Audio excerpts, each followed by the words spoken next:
O final de ano chegou e o Investe.com Brasil decidiu entrar no clima. Para isso, a gente resolveu fazer um amigo secreto de ações. Conversamos com alguns analistas que trouxeram para a gente os papéis que eles dariam de presente se sorteasse alguém que eles gostem.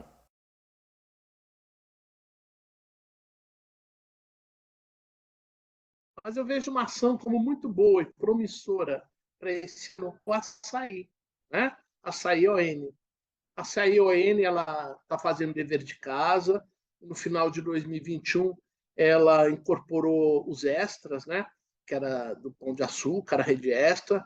Ela está entregando lojas, está entregando acima da expectativa.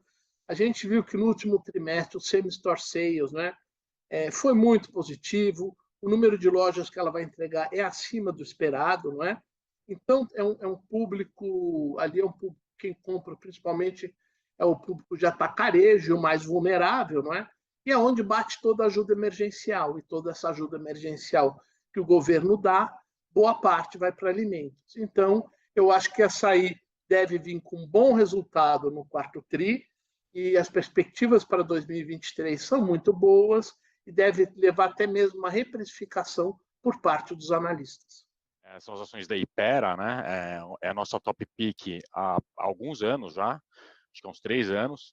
É uma companhia que está inserida, né? Ela é um dos grandes incumbentes do mercado farmacêutico, né, brasileiro. O mercado farmacêutico brasileiro é um mercado que cresce, né, a 2 dígitos há décadas, né? Tem uma descorrelação com o PIB, ou seja, é um mercado que é muito resiliente. Cada vez mais as tendências seculares, os fundamentos seculares vão ficando mais nítidos na realidade desse setor. E quais fundamentos seculares, essas tendências seculares são essas? Primeiro, desde hábitos, né, de bem-estar, depois da pandemia ainda acelerou essa preocupação com o consumo de vitaminas e medicamentos, né, de preventivos. Esse é o primeiro ponto. Um outro ponto é a demografia, né? O Brasil, que demorou 100 anos para acontecer na França, na Europa, vai acontecer em 20 anos no Brasil, né? Em termos de envelhecimento populacional, a pirâmide, né, vai ser invertida, né? Ou seja, a população idosa de 65 anos ou mais vai dobrar no Brasil nos próximos 15, 20 anos. Isso é IBGE, está dado, não é nenhuma premissa. Então, e dentro desse setor, que é um oligopólio por natureza, né, um setor que exige muita escala, que a partir do seu tamanho, você investe percentual da sua receita líquida em pesquisa e desenvolvimento e marketing, né, ou seja, você tem que ter uma escala muito grande, porque 1% de 1 bi é uma coisa, e 1% de 100 bi é outra, né, só um exemplo aqui. Então, por isso que é um oligopólio, e a Hypera é um dos incumbentes, né? No mercado do OTC, por exemplo, ela tem algo próximo a 1/4 de market share, né? Além disso, né, o setor opera, é bastante, além da descorrelação com a atividade econômica, né, o setor é bastante protegido da inflação, né? Seria a Aura 33, a Aura Minerals, né? Porque é uma EDR, na verdade, porque é uma empresa que está bem capitalizada, é uma empresa que está exposta tanto ao dólar como ao ouro, porque é uma produtora e exportadora de ouro. Então, nesse cenário super turbulento, eu acho que é uma empresa que serve, que tem bons aspectos aí de proteção de carteira, apesar de ser uma ação e uma small cap, ela tem essa pegada por ser exposta ao dólar e ao ouro.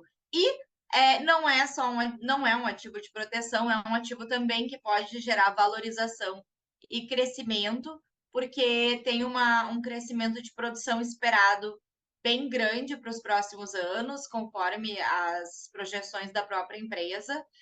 Então, vai aumentar a produção, vai multiplicar a produção, está descontada frente às pares globais, e esse próprio aumento de produção faz com que ela deva ser enquadrada em mineradoras maiores e, por isso, receba uma melhor precificação em termos de múltiplos. Então, como a gente está começando em 2023 de uma maneira bem turbulenta, com mudança de governo, com uma incerteza muito grande sobre como vai ser esse novo mandato, eu vou indicar um ativo que tenha crescimento, mas que também tenha um quê aí de proteção. Daria a Taurus, porque a gente está no cenário que a gente tem muito poucas informações sobre como vai ser o próximo governo. E eu acho que a Taurus ela fornece uma boa segurança pelo fato dela ser uma empresa que mais de 80% da receita vem em dólar. É uma empresa que não depende necessariamente do bem-estar da economia global. Ela acaba sendo um pouco antifrágil nesse sentido, né? Se as coisas dão errado e tem uma guerra, ela acaba sendo beneficiada, por mais estranho que seja falar isso. E ela tem um potencial muito grande com uma nova fábrica que ela vai abrir. Na verdade, ela já abriu, mas vai entrar em funcionamento em breve, na Índia, para disputar uma das maiores licitações, se não a maior licitação da história, de mais de 400 mil fuzis. E isso é o suficiente para fazer o faturamento dela por um ano inteiro. Então, é um potencial de literalmente dobrar o faturamento da empresa. E no meu ver, dentre as opções que a gente tem aqui na Bolsa Brasileira, que já são escassas, e no meio desse cenário que é muito, muito, muito imprevisível, eu acho que ela é uma que acaba se safando independente do que vier a acontecer. Então, eu daria essa ação da Taurus como presente. E num inimigo secreto? Acontece que às vezes a gente pega alguém que não gosta, né? Então a gente também perguntou para os analistas quais ações que eles dariam nesse caso. Daria Pão de Açúcar para a gente sofrer junto, que eu investi lá atrás. É uma ação que está descontada, inegavelmente. Você pode conversar com qualquer pessoa, ela vai falar a mesma coisa, parece que está muito barato. O problema é que às vezes é um pouco de value trap, né? Você investe numa ação que está muito barata, não acontece absolutamente nada, ela continua muito barata. Tem que acontecer alguma coisa, principalmente talvez pagando dividendo ou a própria governança mudando, para alguém comprar e o negócio parar de estar barato. Então, acho que eu daria Pão de Açúcar para não ser muito trágico, mas a gente sofreu um pouco junto também, compartilhado.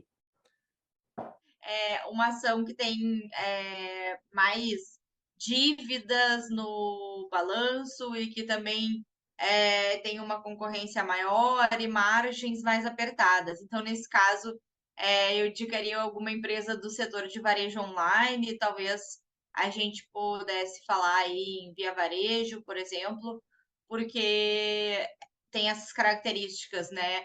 Uma empresa com um passivo um pouco maior nessa Selic alta. Também vejo uma concorrência muito grande, tem vários players no setor bem fortes, como Magazine Luiza, Mercado Livre, Amazon, todas competindo pelo mesmo cliente. E esse cliente, né, que somos todos nós, na verdade, já é um cliente que está com a renda pressionada pela inflação, com juros altos, o endividamento do brasileiro também está bem alto. Então, e essas empresas vieram de anos muito bons na pandemia, mas agora eu acho que vai demorar um pouquinho para a ressaca passar. Então, eu iria de Via Varejo. Eu tenho uma ação que é uma ação muito difícil, que só tem dado desgosto para todo mundo, que é a IRB, né? A IRBR3. A empresa passou por uma série de acontecimentos ruins, como balanço fraudulento, maquiagem, aumentos de capital e tudo mais, e ela não se recupera. Não é? Ela tem ativos, ela tem controladores sólidos, não é? Mas ela não se recupera. E eu acho que ela fez um grande aumento de capital agora nos últimos 3 meses, não é? E vamos torcer para que ela se recupere, mas eu acho que o dever de casa dela ainda é longo. Então, num cenário melhor, talvez ela, se ela tiver acertado as pontas, ela possa se recuperar. Mas num cenário pior, ela sofre. E dado o leque de oportunidades na Bolsa, existem coisas mais previsíveis e muito melhores. A primeira delas seria a Braskem, né? Eu não daria por uma questão. Primeiro tinha, né, uma possibilidade da Petrobras vender as ações e ter um evento de M&A. Eu acho que agora, com a realidade atual, esse evento fica mais remoto, né? É muito pouco provável que aconteça. E, além disso, a Braskem opera num ciclo de spreads de resina termoplástica, né? Que é PVC, polietileno e polipropileno, e o custo dela é nafta e gás, né? Nafta, que é uma derivada do petróleo, gás, que é o gás, uma planta dela no México, é a matéria-prima dela. E que ação você daria de presente no Amigo Secreto? Responde pra gente aqui nos comentários. Não esquece também de curtir e compartilhar esse conteúdo. A equipe do Invest.com Brasil deseja para vocês boas festas e que venha 2023!